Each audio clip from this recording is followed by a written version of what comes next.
What is it about a separate property credit that's so difficult to navigate? Well, one reason is practical, and another reason is much more emotional. Hi, I'm Clare Piro, a family and divorce mediator and attorney.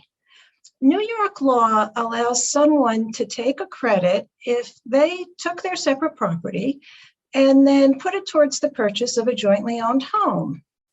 And then if you sold that home and bought another one and you can trace that it went into another home, then the credit will go with the property. The practical problem comes in with the fact that people don't lead their married lives in anticipation of getting a divorce.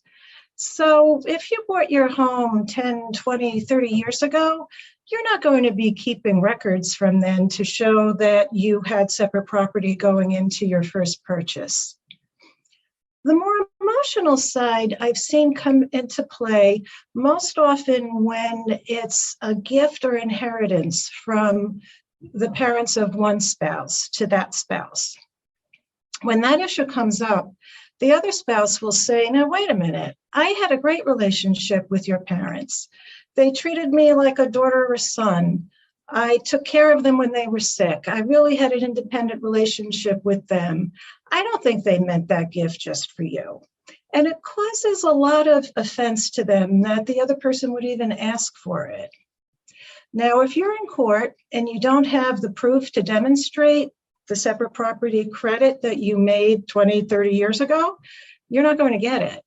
And if you're in court and you're not the spouse who was named on the gift or inheritance, the other person can get credit for that entire gift.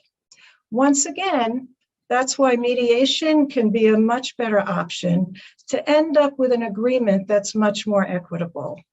I've had clients say, you don't have the paperwork to show it, but I know you put your separate property in the credit into that apartment. That's the only reason we were able to buy it. Or, mom really loved you. I think she would have wanted you to share in that. I'm not just going to take that whole gift. So if this resonates with you, please visit my website, clarepiromediation.com, and you'll find other information about mediation and divorce law. And please feel free to contact me if you'd like a complimentary consultation. Till next time, be well.